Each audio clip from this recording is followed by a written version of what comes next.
The captain's scream tore through the quiet cabin. "Any fighter pilots on board?" His voice shook with fear. In seat 22C, a tired woman slept peacefully.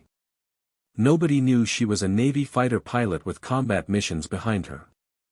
Nobody knew she was about to save every life on that plane.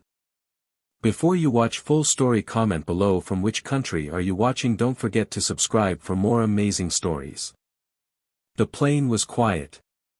It was a long night flight from Chicago to Frankfurt, and most people on board were asleep. The lights inside the cabin were low. Only a few small screens glowed here and there where someone was still watching a movie. Outside the window, the sky was black and full of stars, and the plane moved smoothly through the calm air at 39,000 feet. In seat 22C, near the back of the plane, a woman named Emily Carter was sleeping. She had a blue travel pillow around her neck and a thin blanket pulled up to her chest. Her brown hair was tied in a loose bun that had come undone a little during the flight. She wore plain black leggings and a soft gray hoodie. She looked like any tired traveler going home after a long trip. The flight attendants had walked past her many times during the night. Every time, they noticed how deeply she slept. One of them, a young woman named Claire, had even smiled and told her coworker that the lady in 22C must be very tired from work. Nobody on that plane knew who Emily really was. Nobody knew that just 10 months ago, she had been flying an F/A-18 fighter jet off the deck of a Navy aircraft carrier. Nobody knew she had spent 11 years in the United States Navy, or that she had once shot down 2 enemy aircraft during a mission that was still classified. Nobody knew that the calm, sleepy woman in seat 22C used to lead a squadron of fighter pilots into combat. Emily had left active duty only a year earlier. She had told her friends she wanted a quieter life. She had taken a job as a safety consultant for a private aviation company, and this trip to Germany was for a normal work meeting. Nothing about it was supposed to be dangerous. She had been awake for almost 18 hours before the flight, and the moment she sat down in her seat, her body gave up and she fell into a deep sleep. Up in the cockpit, Captain David Reyes and First Officer Angela Wu were flying the plane. Everything had been calm for hours. The autopilot handled most of the work, and the 2 pilots talked quietly about small things, like weekend plans and a new restaurant Angela had tried. Then, at 2:47 in the morning, the radio crackled with a voice that was tighter and faster than usual. Air traffic control told them there were unknown military aircraft flying nearby. These aircraft were not answering any radio calls. They were flying in a strange pattern, moving fast, then slow, then changing direction without warning. Captain Reyes checked his radar screen and saw 2 fast-moving blips approaching from the north. He asked the controller for more details, and the answer he got made his hands feel cold on the controls. The unknown aircraft were believed to be armed fighter jets, and they were heading straight toward the commercial flight path where several passenger planes, including his own, were flying that night. Captain Reyes told the cabin crew to prepare the passengers for possible turbulence. This was the calm way of saying something was wrong without causing panic. But 3 minutes later, the situation grew worse. The unknown fighters changed course sharply and began flying directly toward his airplane. Air traffic control confirmed that one of the jets had turned on its targeting radar, and it seemed to be pointed at his exact aircraft. Captain Reyes felt his heart pounding. He had flown planes for almost 25 years, but nothing in his training had prepared him for this. He had no experience escaping a fighter jet. He did not know how to avoid a missile lock. He looked at Angela, and she looked just as frightened as he felt. Then he made a choice that broke every normal rule of commercial flying. He reached for the intercom and pressed the button that would let his voice reach every seat in the plane.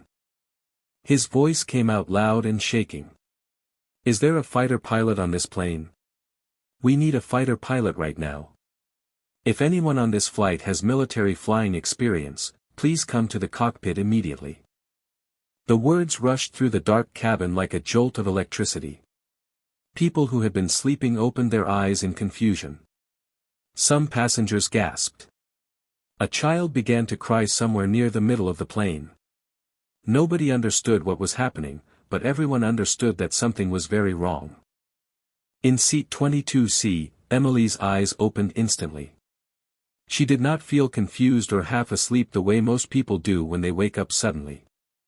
Years of military training had taught her body to react before her mind fully caught up. The moment she heard the words, "fighter pilot," something inside her switched on. Her breathing became steady. Her thoughts became sharp and clear. She unbuckled her seatbelt and stood up. She walked quickly toward the front of the plane. A flight attendant tried to stop her, telling her that passengers needed to stay seated. Emily spoke calmly but firmly. She said her name, her rank, and the words, "United States Navy, retired." Something about the way she said it made the flight attendant step aside without asking another question. She reached the cockpit door and knocked. Captain Reyes opened it, and his eyes filled with a mixture of hope and disbelief when he saw the small, tired-looking woman standing there. "I flew F/A-18s for 11 years, Emily said. 2 combat deployments. I commanded a fighter squadron. Tell me what's happening, right now." Captain Reyes explained everything in a rush. The 2 unknown jets. The radar lock. The fact that military help was still many minutes away. Emily listened carefully, her mind already working through the small amount of options a large passenger plane actually had. A commercial jet could not fight back. It could not turn sharply or dive quickly like a fighter jet could. But it was not completely helpless either, if someone knew how to use its size and movement the right way. She asked to sit in the empty seat and look at the radar screen. Captain Reyes gave up his seat immediately, trusting her without hesitation.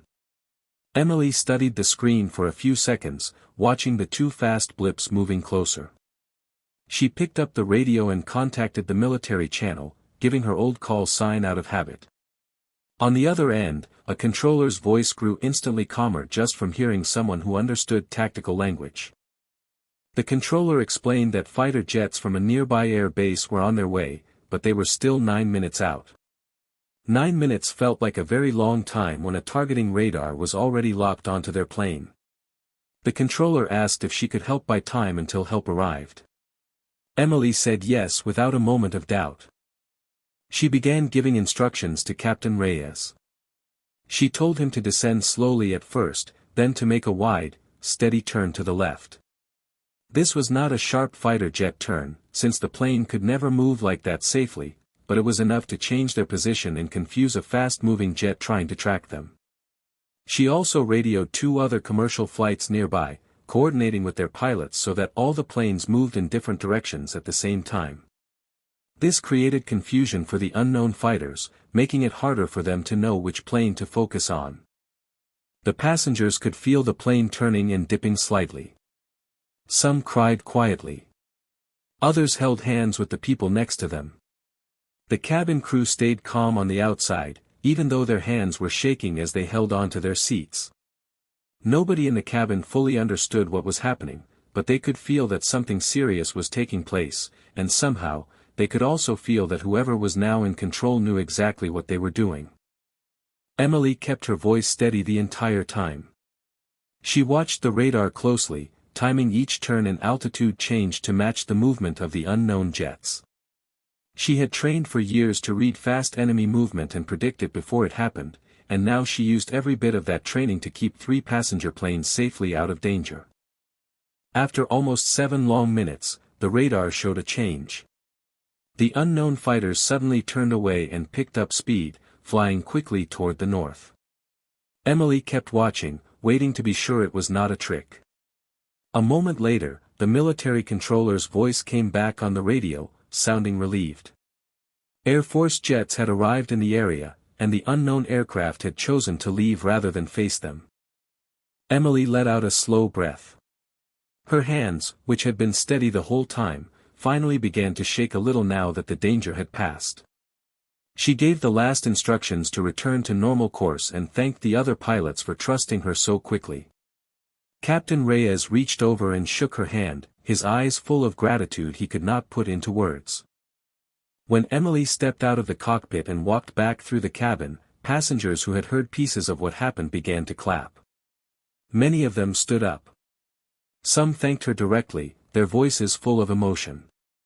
The elderly man sitting near her own row stared at her in complete surprise, unable to believe that the same tired woman who had been sleeping quietly a short time ago had just guided their plane safely through real danger. Emily smiled politely, but she felt uncomfortable with all the attention.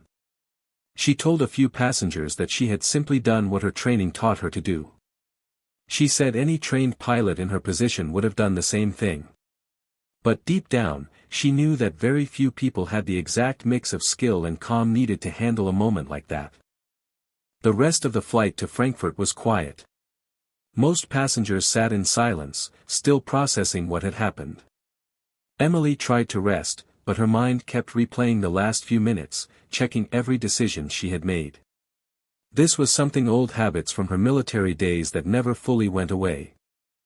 When the plane landed safely, military officials were waiting to speak with her. They asked her many questions and thanked her for her quick action. News of the event spread quickly, and for a short time, people everywhere talked about the sleeping passenger who turned out to be a fighter pilot. Emily did not want fame from what happened. She only wanted to return to her normal life. But she also understood something new about herself that day.